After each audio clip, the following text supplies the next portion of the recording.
Olá, estamos no ar com o nosso videocast para falar sobre mentoria com a convidada de hoje, Maria Rita. Maria Rita, gratidão ter você aqui com a gente, Ah, muito feliz de você ter aceito o nosso convite. eu que agradeço a você e a Aline. Obrigada, viu, Maria Rita? Maria Rita, para começar, nós acreditamos que os maiores valores estão atrás do nosso crachá, né? Então, ao invés de apresentar aí as suas qualificações, que aliás são muitas, né? Conta pra gente, quem é Maria Rita no chuveiro? Ah, uma péssima cantora, mas um ser humano em constante construção, né? Eu faço lives todos os sábados às 6 e 7 da manhã e hoje eu falava exatamente disso.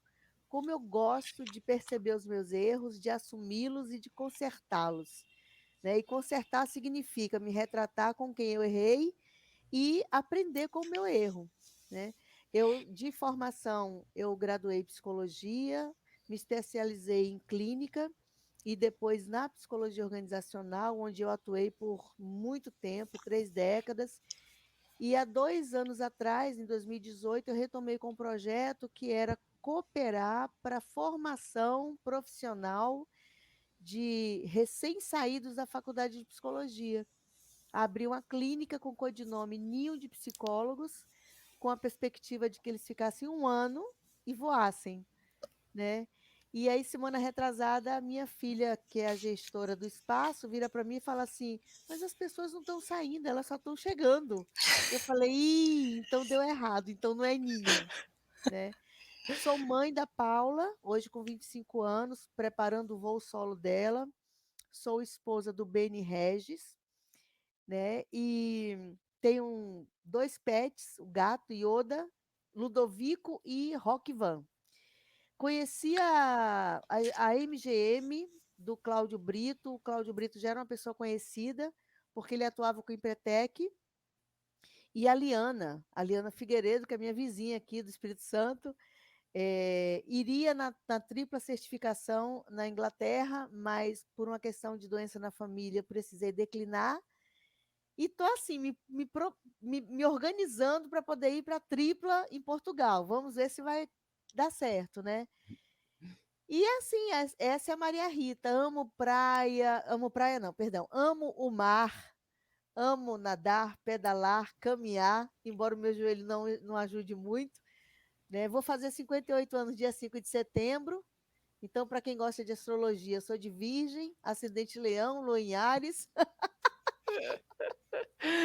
E amo estudar, amo estudar, né? Durante a minha vida eu precisei trabalhar muito cedo, porque minha família tinha uma condição não tão privilegiada e nunca tive nem dinheiro nem tempo para estudar como hoje eu estou estudando, né? Eu pude estudar a partir de 2003, 2004, 3, 4, que foi quando eu mudei para o Espírito Santo. Sou ilhéense, portanto, baiana, fui criada no Rio de Janeiro, 30 anos eu vivi lá no Rio de Janeiro. E aí depois voltei com o objetivo de vir para o Espírito Santo. E estou aqui até hoje. Já são 20 anos no Espírito Santo. Agora só falta a certificação, né? Cidadã capixaba. Sempre, sempre que eu encontro o vereador, eu falo assim: olha, eu podia ser uma cidadã capixaba, porque eu quero ser uma cidadã capixaba. Um dia eu consigo lá o certificado. É, é, a gente está, como a gente falou para você, a gente está iniciando, né, engatinhando nesse projetinho nosso aqui do videocast, mas só nessa introdução sua a gente vê que a gente acertou em pensar nesse projeto, porque quantas histórias assim como a sua É, que a gente, às vezes, muita gente desconhece, que a gente, com esse projeto aí, vai ajudar a compartilhar com as pessoas, né? Que uma introduçãozinha que você deu já deu para a gente perceber que não vai dar para parar nesse primeiro convite. A gente vai ter que te convidar mais vezes para falar sobre tantas coisas aí que você tem. Nossa, e eu vou gostar muito. que legal. Maria Rita, mas focando aqui no nosso tema de mentoria, né? a gente está... o avanço tecnológico ele já vinha acelerado, né? Aí, mas com o advento dessa pandemia, a coisa se exponencializou de uma forma que a gente tá todo mundo assim muito ansioso, meio perdido, meio vai para lá e vai para cá e às vezes não vai para canto nenhum, né? Eu vi outro dia num workshop de psicanálise com o Jorge Forbes, ele falou uma palavra que eu achei muito interessante. A humanidade está numa era meio desbussolada, né? Sim, não, bom termo. Eu achei excepcional esse termo. E é bem isso mesmo, né? Então, assim, qual a sua percepção, Maria Rita, da mentoria aí nessa época de tantas mudanças? Bom, sendo mentoria, né? Sendo essa prática da mentoria quase que um retorno, né, aos nossos ancestrais, porque quando você precisava de uma orientação, você buscava uma pessoa sábia da sua família e perguntava a ela: o que devo fazer? Como devo fazer? Né? Então, a mentoria, na minha visão, respondendo uma primeira parte para depois responder a tua pergunta, é o privilégio, é a honra de poder fazer parte da história da vida dos mentoreados, né? Porque quando a pessoa vai te procurar, é porque você gerou credibilidade no coração dela, né? E como que eu faço isso? Né? Porque há 10 anos atrás nós estudávamos o mundo VUCA, agora nós estamos estudando o mundo BANI, que realmente desconfigurou total, né? Então, como que você... Só cortando um minutinho, Por para quem não favor, fique à sabe, vontade. dá uma pincelada aí sobre o que é o mundo VUCA e o mundo Bunny aí, para quem não sabe, para quem está nos acompanhando O aí. mundo VUCA, ele vem com a filosofia de Zygmunt Bauman e ele fala da imprevisibilidade, né? Mas é uma lógica que foi criada nos Estados Unidos por ocasião das guerras, das sucessivas guerras, onde as pessoas precisavam lidar com a imprevisibilidade, a volatilidade do ambiente, né? E o Bunny nos convida a enxergar uma possibilidade nova, porque agora não mudou o estado, a condição. Agora mudou o cenário, a contingência, mudou tudo. Então, nós estamos sendo convidados a entrar numa nave que não conhecemos em absolutamente nada, nem um botão sequer. No mundo VUCA, você conhecia e sabia que estava distanciado do que se chama estabilidade e segurança.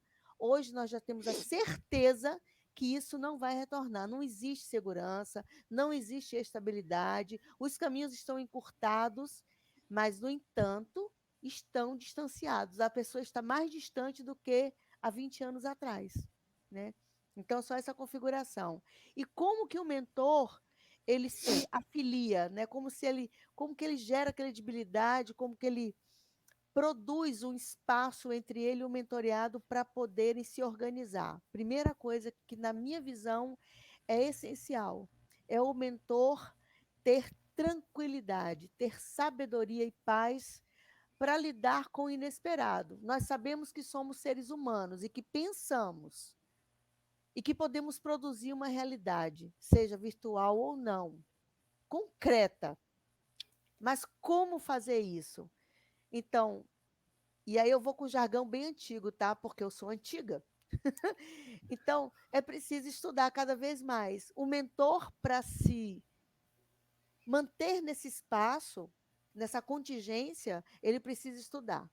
E ele precisa ter muita paz com relação a mudanças, que é uma dificuldade do ser humano. O ser humano, ele entende, muitas vezes, que nasceu com o legado da árvore, que ele precisa manter raízes. E não precisamos de raízes. Precisamos de referências. Referências, heranças, legados dos nossos ancestrais. E quando eu falo ancestrais, eu falo de toda a nossa mitologia, a mitologia familiar. Né? O que nós aprendemos e o que precisaremos reaprender, retirar da nossa vida e convidar para a nossa vida. Não é um lugar fácil, eu não posso dizer isso que seja, né? Mas nós precisamos ser ousados de enfrentar a obscuridade que está diante de nós a cada esquina. Esse reaprender que você falou tem tudo a ver com a adaptabilidade que a gente precisa muito hoje, né? E isso me lembrou um videozinho que eu vi seu, eu queria que você colocasse aqui para a gente. Você contou uma história sobre na infância, né? Você trouxe aquela coisa que na infância a gente era aconselhado a não pegar carona com estranhos, Sim, né? sim. Conta pra gente. Porque eu tenho certeza que você e a Aline passaram pela mesma situação. Nossos pais ou avós falavam assim: olha, você não aceite bebida de ninguém, você não pegue carona de estranho. Aí eu estava pensando, eu falei assim, mas isso eu estou fazendo tudo o que eles falaram para não fazer. Eu entro no carro, não sei a história de vida da pessoa, eu só entro, sento e me levo em tal lugar. Eu nem preciso falar porque ele já sabe aonde eu quero chegar. Às vezes ele me pergunta assim: escuta, você tem um caminho mais adequado que você prefira? Não, não, pode ficar à vontade. Né? Então, hoje nós estamos fazendo uma série de coisas que não fazíamos antes, né? É interessante, aqui no Espírito Santo, eu imagino, eu sou baiana, criada no Rio de Janeiro, né? Ilhéense é a extroversão em pessoa, embora eu seja uma pessoa popular, mas eu sou muito caseira. E aí Rio de Janeiro é esperteza em pessoa. Eu venho viver no Espírito Santo, que são pessoas mais reservadas, né? Não tem tanta relação com o externo. As famílias são volumosas, né? São enormes as famílias capixabas e são pessoas reservadas. Quando eu vim para cá, uma amiga falou assim: cuidado, porque o capixaba ele é arrogante, o capixaba é metido. E eu cheguei aqui e falei: não, não é. Ele não é, ele é reservado, é diferente, né? Então aqui as pessoas não ficam convidando, mesmo que sejam pessoas próximas, vem aqui em casa. E na Bahia, quando eu acordava na casa da minha avó, tinha uma pessoa lá, quem é vó? Não, uma pessoa passou aqui, pediu água, eu estou conversando com ela. Já estava dentro de casa, né? E eu falava assim, gente, é muita liberdade. Então, tudo hoje que nós estamos fazendo contraria a nossa lógica anterior. Tudo que nos foi ensinado caiu por terra. Tudo, tudo. E eu acho muito interessante, porque é um momento de reaprender mesmo. É um momento de reaprender, de colocar todas as nossas sombras diante de nós e falar assim: pois é, até hoje nós fomos racistas, até hoje nós fomos extremamente preconceituosos, até hoje não lidamos bem com a diversidade. Então vamos trabalhar para melhorar esse perfil, entende? E eu estudei para isso. E olha, eu ainda cometo erros, tá? Eu ainda cometo erros. Esses dias eu fui fazer uma palestra para uma empresa de São Paulo e uma pessoa, ao fazer a avaliação da palestra, falou assim: ela foi racista numa colocação dela. E aí eu fiquei repassando a palestra, eu falei, gente, aonde? Até que eu achei um comentário ingênuo e que, de fato, quem olha, quem tem muita sensibilidade, falou assim, ela foi racista. E aí é claro que eu vou me retratar com essa empresa, não tem por que não fazer isso. O que importa é que a gente está aprendendo o tempo todo, né? E parar de ser ingênuo, porque nós convivemos muito tempo. Eu tenho 57 anos, vou fazer 58, eu convivi muito tempo com as piadas, né? O seu cabelo não nega mulata. Então, assim, eu cresci ouvindo modinhas de carnaval e que tinham, olha a cabeleira do Zezé, será que ele é? Será que ele é? Era normal, né? Isso era pra gente, era uma coisa, não tinha problema. E aí eu preciso fazer uma revisão de tudo que eu falo, de tudo que eu digo, para poder me retratar com essas pessoas. São 120 funcionários. Eu não vou deixar barato, eu não vou deixar para trás. Eu vou fazer uma carta, um e-book legal, vou mandar para eles pedindo retratação, porque é isso que eu tenho que fazer. No meu lugar de psicóloga, de profissional, de mentora, eu preciso, né? E essa é outra característica do mentor nesse mundo atual, desgovernado, desbussolado. Amei essa expressão. Eu achei sensacional. Parabéns para o profissional, Jorge. Então, realmente, nós precisamos carregar a bússola na mão direita. Né? Quando eu graduei, eu lembro que uma professora minha, Tereza Cristina Hertal, ainda é presente no mundo acadêmico do Rio de Janeiro, da PUC. Eu não formei na PUC, eu formei em outra faculdade que ela dava aula, a Celso Lisboa, que era mais simples, proletariado. E ela falou assim: olha, os psicólogos, eles nunca dão respostas, os psicólogos eles andam ao lado do cliente ou um passo atrás. Porque se o cliente tropeçar e cair para trás, você dá o suporte. E aqui ao lado é carregando o lampião para que ele possa enxergar o caminho dele e ele escolher em que pedra ele vai pisar. Entende? Então, assim, é importante que o mentor tenha essa visão, né? Ter os pés flutuando, porque a gente não consegue mais colocar em terra firme, né? Ou pelo menos esperar um fenômeno gravitacional que nos impulsione para longe do que a gente entende que é segurança e estabilidade. Estudo contínuo, não dá para parar de estudar.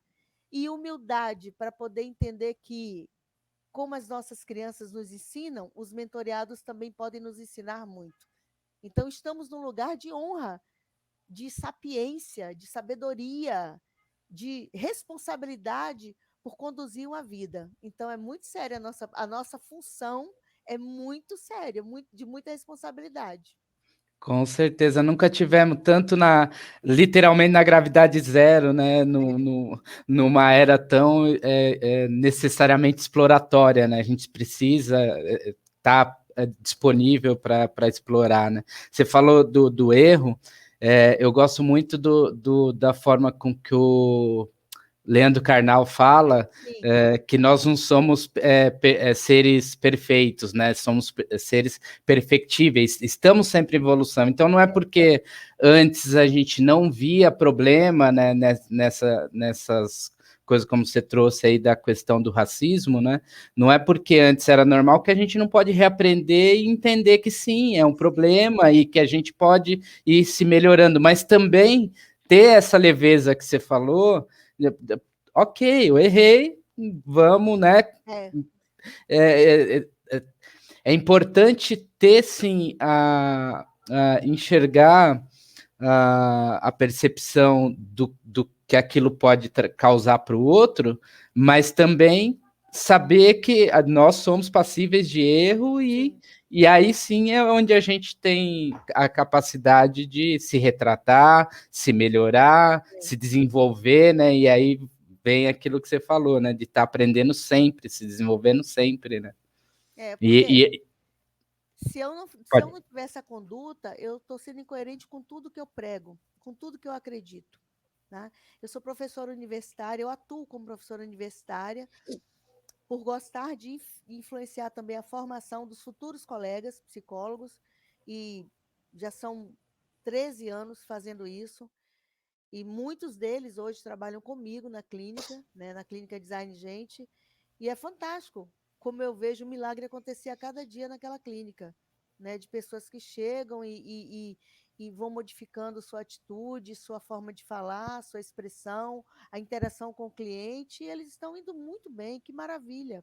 Isso é bom para todo mundo, mas a gente precisa realmente ter essa sacada de não, errei, eu preciso acertar isso aqui. E não é só fazer de conta que não aconteceu. Tem que encarar, porque enfrentar faz parte da vida do mentor. Se ele não enfrenta a si mesmo, como é que ele vai colaborar com o outro no enfrentamento com a vida dele? Não tem a menor condição. São os desafios que você me perguntou e que eu penso que são desafios significativos para o mentor ou mentora. Com certeza. E a gente está paralelo a esse projeto do videocast, a gente está com um projeto de um clube de empreendedorismo, né? Uhum. E aí você falou dessa coisa dos profissionais na clínica que chegam e não vão embora.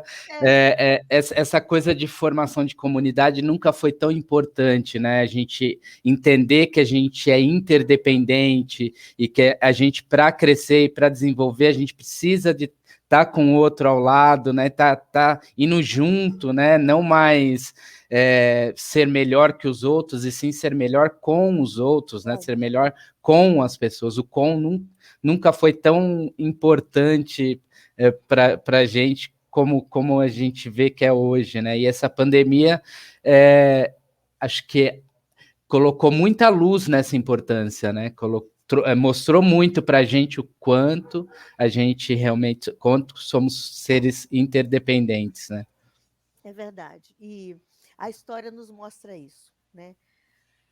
Toda nação que buscou a divisão não se sustentou. Não se sustentou. E nós temos um exemplo aqui muito, muito próximo a nós. Aline, você está em qual lugar do país? São Paulo, Taboão da Serra. Tá, e você, Marcelo? Eu estou aqui em Budas Artes, São Paulo também. A nossa cidade é colada uma da outra. Então, existe uma cidade chamada São Mateus aqui no Espírito Santo, que é divisa, é fronteira com a Bahia. E lá, tanto lá quanto em Presidente Kennedy, que é outro município, se formaram quilombos. E os quilombos retratam exatamente o que você está falando, né? Os negros libertos, eles se reuniram em um determinado lugar, não eram da mesma família, e eles se reuniram para sobreviver, né? Então, nós temos agora um equipamento, né, uma ferramenta, um instrumento chamado tecnologia e vários, né, coroado de várias ferramentas que nós podemos usar, que nos traz um encurtamento na distância. No entanto, é preciso se acautelar porque está havendo efetivamente um distanciamento concreto nos relacionamentos interpessoais. As pessoas estão conectadas com seus celulares, quase que o rosto colado no aparelho, mas enxergar o próximo, enxergar o carro que está buzinando na travessia da rua, enxergar os filhos, enxergar o parceiro, a parceira, isso está ficando difícil. E aí eu estava olhando esses dias, eu falei assim, quem ofereceu o presencial agora vai se destacar, agora a moeda vai virar, né? Porque agora a internet ela está com um volume de ofertas inenarrável. Não tem como você mensurar o volume de ofertas que tem quando você liga o seu computador ou pesquisa no seu celular. Contudo, as pessoas não estão mais percebendo as outras. Eu não posso dizer que isso é generalizado, mas eu posso dizer que isso é um fenômeno que se inicia de forma contundente. E a gente vai ter que prestar muita atenção a isso. Porque o olho no olho, face to face, vai virar agora um resquício, algo excepcional para acontecer, né? Isso que você falou, essa semana aconteceu um episódio que me mostra muito isso, Maria Rita. Porque assim, eu e o Marcelo, a gente tá querendo muito esse resgate também, sabe? De estar com a pessoa, de realmente estar junto, fazer né? E aí, essa semana, eu tava percebendo assim, quando eu saía de casa, para ir no mercado, para levar cachorro para passear, eu levava o celular. Sim. E eu não estava presente. E aí, isso traz também isso do estudo que você falou, contínuo, que a gente sempre tem que ter, né? Porque quando a gente está estudando, é muito mais perceptível essa questão de quando a gente erra. Esses dias eu peguei meu celular, olhei para ele e falei assim, você vai ficar. Porque eu não estava mais sendo presente. Eu não olhava uma pessoa que estava do lado, eu não olhava, sabe? Eu estava numa fila, o cara teve que me cutucar umas 3 vezes no braço. Depois que eu percebi, nossa, ele estava me cutucando, sabe? Então a gente perde essa sensibilidade. Mas a gente, quando tá realmente estudando, focado, a gente percebe rápido. Agora o celular fica aqui. Se eu esquecer alguma coisa, se eu tiver que ligar, tudo bem. Eu preciso estar presente lá fora. Não dá mais para, sabe? Eu seria incoerente. Daí eu já percebi isso. E é exatamente isso que você está trazendo, assim, sabe? Achei bacana. Não, mas porque realmente a gente se afasta, né? Sem perceber. Meu Deus. Sim. Sim. E aí, nessa era que essa mentoria natural, né, que você trouxe lá no começo, que é às vezes uma orientação de um familiar, de um amigo, que está deixando as pessoas estão esquecendo, né, de ter essa atenção uns com os outros. Nunca foi tão importante ter profissionais voltados para dar essa orientação, né, para ter esse olhar, para ter essa atenção. Então, não só o presencial, acho que traz o diferencial, como você colocou, mas esse olhar de mentoria, né, que vem realmente se esquecendo. Eu tenho uma filha de 10 anos, eu tô vendo as fotinhas dela aí. São da família, são minha, dela e da minha esposa. Nós estamos juntos. E é isso que eu ia falar. A Aline sabe, a Aline acompanha a gente vive aqui em muita presença, sabe? A gente conversa sobre tudo, apesar dela ter 10 anos, ela participa de cada decisão nossa. Se a gente vai pintar uma parede, ela opina também. Se a gente vai comprar alguma coisa, ela traz ela para a conversa, ela opina também. E a gente conversa muito sobre tudo, sobre tudo. A gente vai deitar, às vezes a gente fica 40 minutos conversando, falando muita coisa. E como isso é saudável, como isso contribuiu para a gente, eu olhando para trás agora, esses quase 2 anos que a gente está de pandemia, a minha esposa, no serviço dela, ela pôde acabar trabalhando home office, então a gente ficou muito presente aqui, né? E a gente conseguiu passar por esse tempo todo sem essa ansiedade insalubre que a gente viu acontecendo no mundo, né?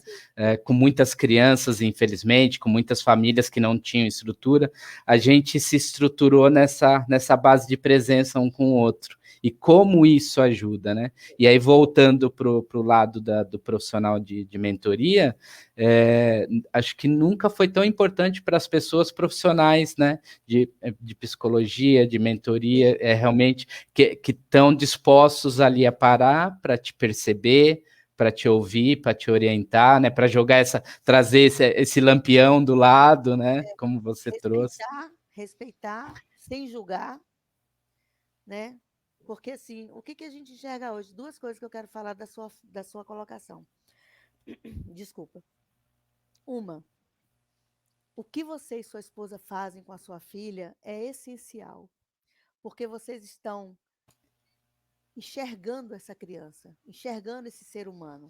Então, ela se sente contemplada, ela existe para alguém.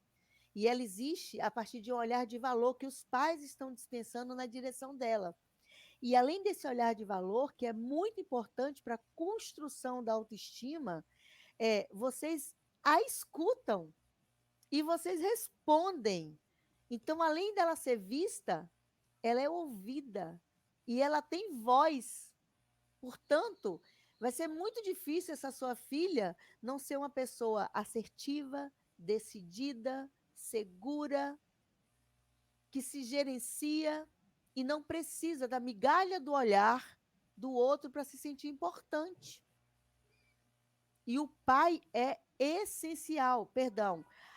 A pessoa que exerce a função de pai é essencial, porque ele trabalha com a autoridade e o convite para o externo. Vem, minha filha, para o mundo.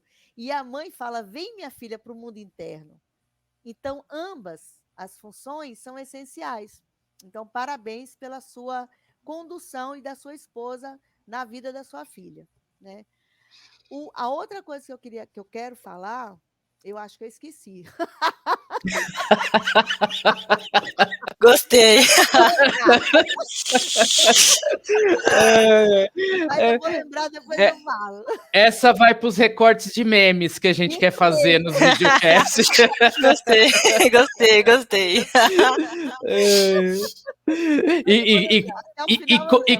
E como é bom, né, a gente ter essa liberdade de esquecer, né? Com certeza, se permitir ser humana, né? E aí a gente traz isso também para o ambiente profissional, né? Como é importante os profissionais se entenderem humanos, se perceberem humanos, perceberem os outros colegas humanos, perceberem os clientes humanos. Aí, ó, ajudei a lembrar. Então pode ir lá, para não esquecer de novo. Isso. A outra questão conectada ao que você falou, é que por que esse ambiente de coach, mentoria expandiu? Simples.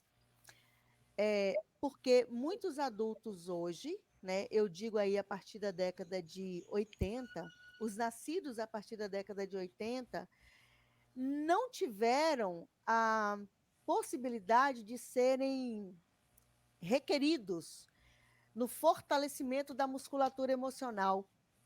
Então, se você quer fortalecer o pulso, você precisa fazer um movimento com peso, repetição, resistência, força, força. Essa musculatura sua vai ficar boa e você não vai ter bursite, tendinite, etc. Tá? O que acontece? Essas pessoas nascidas a partir da década de 1980, elas tinham pais que vieram de pais completamente enquadrados em um sistema que não permitia o pensar, o chorar, o falar, o existir. Então, os pais revoltados falam assim: quer saber? Vou dar tudo para o meu filho, vou deixar ele total liberdade. E aí foi quando cresceu o movimento piagetiano, construtivismo, etc, etc. Acontece é que essa liberdade sem barreiras criaram pessoas extremamente vulneráveis na perspectiva emocional. E essas pessoas não sabiam como lidar com algumas questões. Eu digo não ou digo sim o tempo todo? E esses adultos cresceram, amadureceram. Esses adultos, eles não têm um manual de como fortalecer emocionalmente os filhos. Aí as pessoas que vêm na década de 1990 e 2000, eles são feras. Eles lidam com essa tecnologia assim, de vendas, mãos amarradas e tudo mais. Mas emocionalmente, eles muito geralmente não têm uma boa condição para rodar a vida. Frustração, tuf. Ausência de oportunidade, tuf. Então, o que na década de 60 e 70 era para se esperar 10 anos como aumento de salário, 3% do aumento de salário quando se era seletista, porque quando se é empreendedor a coisa não funciona assim não. Quando se é empreendedor, você rala de sol a sol e você recebe seu resultado financeiro. É diferente. Mas quando você é seletista, que é uma condição mais confortável na perspectiva financeira, porque você sabe que todo dia 15 e 30 você vai ter seu dinheiro, dia 5 e 30, você vai ter seu dinheirinho ali depositado. Mas quando você é empreendedor, não. Você vai à luta e você consegue resultado.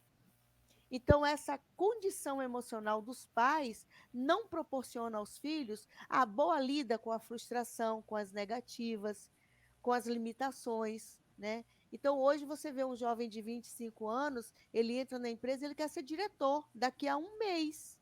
Ele quer ser gerente daqui a um mês. Maria Rita, você acha que não pode? Pode. Com certeza ele vai ter mais competência até do que uma pessoa de 50 anos da minha idade, 58, sei lá. Mas a questão é emocional. A pressão para essa pessoa, ela vai ser muito tensionada. Ela vai ser muito exposta. E nem sempre ela vai conseguir fazer. Aparentemente, o rosto dela vai falar assim: estou resolvendo tudo, eu mando aqui nesse pedaço. Mas por dentro, provavelmente ele vai ter um discurso assim: não sei mais o que fazer, eu tenho vontade de sumir, tenho vontade de desaparecer desse lugar. Se eu pudesse, mas não pode, porque também não pode perder a identidade profissional, o espaço profissional que ele conquistou, entende? Então fica aquela luta de manter um status quo que está adoecendo as pessoas. Saúde mental hoje está em voga. Eu vivi para enxergar isso.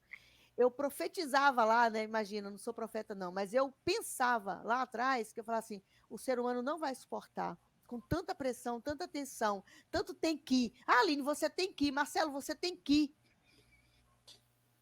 E aí eu vivi, né? Tô aqui, enxergando acontecer. A saúde mental em voga. Felizmente, a saúde mental em voga. Tem um autor na psicologia, ele é francês, Dejour. Ele fala do sofrimento no trabalho. E a gente não tinha noção do que era sofrer no trabalho. Porque se tivesse uniforme, né, não tinha segurança, não tinha ticket de alimentação, não tinha vale transporte, isso nada é benefício, isso são obrigações que a empresa precisa, em contrapartida, devolver para o funcionário. Quando eu falo de benefícios, eu falo de creche para os filhos, de um ticket para o teatro, né, para desfrutar da cultura do país ou de outros lugares. Eu falo de um benefício de estudar, de poder compor a parcela da faculdade do sujeito que quer estudar. Isso eu chamo benefício. Mas quando eu falo assim, a empresa tem benefícios? Aí a pessoa fala assim, tem sim, tem ticket de refeição e vale transporte. Eu falo, isso não é benefício. Isso não é benefício. Eu estou falando de benefício de verdade, né? Eu vou até um pouquinho além, o benefício de um propósito da empresa, né? A empresa ter um propósito, Exatamente. né? Tem que fazer sentido, né? Não dá mais hoje para a gente trabalhar por trabalhar, vender por vender. A gente tem que fazer mais sentido, né? A gente tem que entender mais o significado das coisas, o significado para o outro, né? O pensar em fazer, a gente fala muito aqui, e não fazer diferente, sim fazer, e como a gente pode fazer a diferença, né? Exato. Exatamente. É a responsabilidade social que foi decantada aí na década de 1990 e que silenciou, não parou, né, um movimento. Mas voltando lá, só para fechar meu raciocínio, então, esses adultos, não tendo condições de orientar, de direcionar, de estabelecer limites com os seus filhos, geraram o que a gente está vivenciando hoje, nessa última década, né, de uma ampliação do serviço executivo de mentoria. Justamente porque as pessoas adultas, elas não sabem muito tomar decisões. Elas se perdem mesmo. Elas não sabem analisar um problema. Elas se perdem completamente. E aí a mentoria entra, porque ela ensina a fazer isso. Não é que eles vão ficar escravos nossos, de jeito nenhum. Dependentes, não. Nem faremos, e também não participaremos co-criando a vida deles, de jeito nenhum. Eles é que vão fazer tudo isso. Mas aí o mentor vem para justamente orientar, olha, isso é autonomia, isso é protagonismo, isso é responsabilidade, isso é consequência, e aí eles seguem, né? Eles seguem e seguem muito bem. E ajudar a escolher, né? A gente nunca teve tanta opção como a gente tem hoje, Nossa, né? Então, isso complica realmente a coisa da escolha, até mesmo porque quando você escolhe, você perde, né? E a gente, mais do que querer ganhar, o ser humano não quer perder de jeito nenhum, né? Ou isso ou isso. Então, ajudar, né? Vamos, escolhe aqui que vai dar certo, que você vai ter um caminho aqui, né? Acho que Marcelo, ter.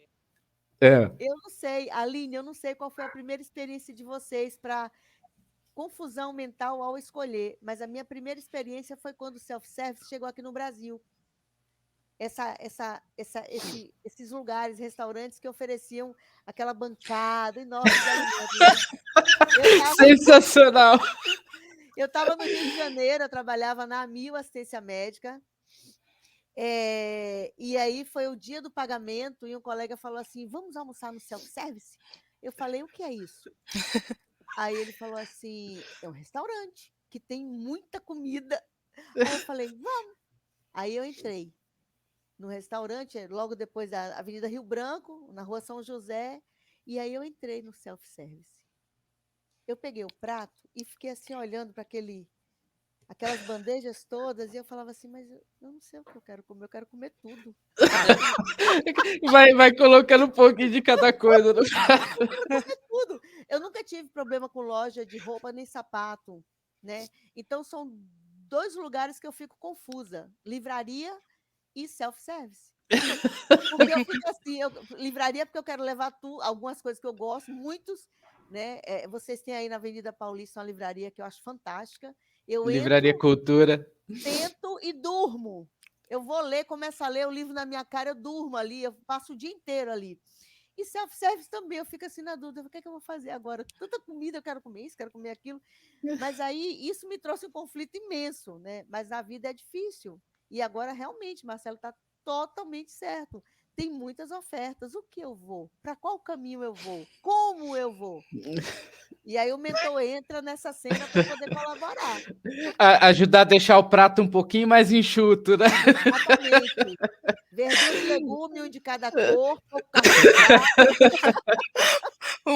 O meu foi um pouquinho mais assim tecnológico. Quando eu entrei no YouTube, tem dias que quando eu saí da empresa, que eu falei, agora eu vou na verdade, na minha cabeça não era nem empreender, eu nem sabia muito bem o que eu ia querer, mas eu sabia que a vida para mim era muito mais que pagar boleto.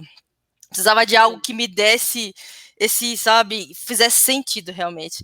Aí eu entrava no YouTube, eu vou ser professora, não, vou ser arquiteta, não, você. Aí você fica assim, ó.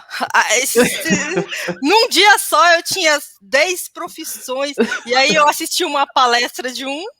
Ah, eu acho que é isso. A palestra. Não, mas isso também. Aí isso, tipo. Meu Deus, eu acho que, não sei, eu me vi em várias profissões, assim, eu ficava. Daí teve um momento que eu tive que parar, né? Não, pera, calma. Cada palestra que eu assisto você, então, tipo, não vai dar muito certo. Ai, muito legal isso. Eu acredito que hoje a gente tem que pensar mais no propósito, né? Qual diferença a gente quer fazer, e aí usar as profissões ou as técnicas como ferramentas, né? Esquecer essa coisa do rótulo, não, eu sou tal profissão, eu sou tal profissão. Não, não, eu quero fazer tal diferença. Que ferramentas eu tenho atrás? Eu tenho a ferramenta da psicologia, eu tenho a ferramenta do coach, eu tenho a ferramenta da mentoria. Eu acho que é isso, né? Acho que é um pouco exatamente. isso hoje. E se você for olhar, a primeira vez que eu fui fazer um curso no tema coach, eu aprendi coach em 98. Eu estava fazendo um mestrado lá em Santiago de Compostela, na Espanha, e eu tive uma professora fantástica chamada Graciela Aldana. E ela falava sobre coach. E eu falei, que coisa interessante, isso aí é psicologia. O pessoal está querendo me enganar. Aí, quando eu fui fazer aqui o curso em São Paulo com o Arthur Diniz, o Arthur vira e fala assim: o coach não tem nada a ver com a psicologia. Aí eu falei: não, peraí, Opa! calma aí. Como não? Aí eu falei para ele: isso é comportamental pura. Comportamental. Você estabelece uma meta e você acompanha, faz o follow-up da pessoa, acompanha a pessoa até o ponto que ela quer chegar. Isso é comportamental. Aí ele falou: depois nós falamos sobre isso. E ficou assim. Mas eu fiquei um siri na lata. Eu falei: como não tem a ver com a psicologia? Comportamento tem a ver com psicologia, tá doido? Com certeza. Nossa, a Maria Rita é uma enciclopédia atemporal, sem fronteiras. Nossa, a gente vai querer muito ter você mais vezes aqui com a gente, tem muita coisa para a gente conversar. E eu vou ter Sensacional. muita satisfação de voltar. Bom, Nós vamos para tripla, Marcelo, nós vamos para tripla lá em Portugal. se Deus quiser, a gente vai, com certeza. E Cláudio Brito nos escute. Com certeza. Para quem não sabe, aí, quem está nos acompanhando e não sabe, Cláudio Brito é um dos nossos grandes mentores, né, Maria Rita? Vamos ver se a gente vai para essa certificação tripla aí. Mas caminhando aqui para o nosso final, isso porque você nos deu o limite de horário, Maria Rita, porque pela gente a gente ficava aqui o dia inteiro falando contigo. Mas encaminhando aí para o nosso final, a gente queria que você compartilhasse com a gente aí alguma história de alguma sessão de mentoria aí que você queira trazer. Já começando a minha retratação com a empresa, eu quero falar de uma mulher negra, mãe solteira, do interior. Ela chega para mim sem terceiro grau, com uma loja ultrapassada, e nós começamos um trabalho. Ela ingressa na faculdade, faz administração. Na época eu era diretora da faculdade, né? E eu trabalhava no meu consultório e fazia o que eu não chamava de mentoria, tá? Eu não chamava de mentoria, eu chamava Só de não tinha nomenclatura, né? Sim, orientação de carreira. Eu tenho um depoimento lindo que ela mandou para mim. E ela chega para mim nessas circunstâncias e ainda estava passando por uma separação. Então ela falava assim para mim, mas eu não tenho competência de fazer nada disso. Eu falei, vamos ver, isso aí a gente vai chegar a essa conclusão depois que a gente trabalhar. E ela foi, fez a faculdade, mas mesmo antes de finalizar a faculdade, ela já entrou num projeto do Sebrae, né? E um projeto de viabilização financeira junto ao banco do estado que eu estava trabalhando, que era outro estado, não era Espírito Santo. E ela consegue e transforma a loja dela, que era numa cidade do interior, em uma boutique. E ficou linda a loja. E essa mulher faz uma especialização, emagrece, porque é outro fator, né? O ser humano precisa estar bem com o seu corpo, estar bem com a sua saúde. E hoje, isso já tem mais de 20 anos, gente, porque eu ainda estava no outro estado. Hoje, ela é uma empreendedora premiada pelo Sebrae entre as mulheres que empreenderam naquela época. A filha dela está se graduando também. Ela continua com a loja, continua sendo referência na cidade dela. E hoje ela está usando cabelo branco, porque ela brigava com a idade. E aí, quando ela me viu de cabelo grisalho, ela falou assim: eu também vou deixar meu cabelo ficar branco. Então, quando você entra na vida de uma pessoa e consegue enxergar depois a vida de 20 anos, a vida, claro que ela se tornou uma amiga, né? Depois de 20 anos, a pessoa plena, plena, não existe satisfação melhor para um profissional de mentoria do que essa satisfação de você olhar a pessoa e falar assim: puxa vida, ela estava andando com 10% do potencial que ela tem e agora ela está plena, plena. Esses dias ela falou para mim: estou namorando. Falei: muito bem. E acho que aí você trouxe, acho que a essência da mentoria, né? Que não é potencializar as pessoas, mas sim enxergar o potencial que elas já têm, né? Eu acho que essa é a base de tudo. Maria Rita, só tenho para expressar muita gratidão de ter passado essa manhã contigo. Nossa, eu que Foi agradeço. sensacional para a gente. De novo, pondo convite aqui em público. A gente vai querer você mais vezes. Muito obrigada. E a gente queria também aproveitar para pedir uma indicação, porque a gente quer realmente fazer nesse podcast uma comunidade, uma família. A gente quer ter proximidade com as pessoas, né? Quer dar continuidade, assim como você falou lá da sua clínica, que as pessoas chegam e não querem sair mais, né? Então a gente quer continuar nesse laço grande aí. A gente queria que você, se você tivesse alguma pessoa para indicar para a gente também, para a gente estar aqui com a gente, batendo um papo. Por favor. Ela faz parte do nosso grupo, ela é uma MGM e o nome dela é Tânia Teles. Professora universitária, palestrante, executiva, vocês vão amar a Tânia Teles. A Liana Figueiredo dispensa, né? Mas a Tânia Teles vale a pena, porque ela tem um trabalho, ela em 2019 estruturou o Instituto Tânia Teles e ela faz um trabalho impecável, Marcelo. Ah, que bacana. Vocês vão gostar muito da interação com a Tânia. Depois a gente pega aí contigo aí para fazer o convite para ela. Vamos ver se ela topa estar com a gente aqui também. Maria Rita, gratidão. Gratidão, Maria Rita, por esse transbordo de amor e cuidado. Eu já comecei a ser sua fã antes de conhecer lá pelos bastidores, agora mais ainda. Obrigada mesmo. Eu que agradeço assim, imensamente a oportunidade. Dá um beijo para a filha, viu, Marcelo? Dou sim, pode deixar. Um beijo, pessoal. Tchau, tchau. Até mais.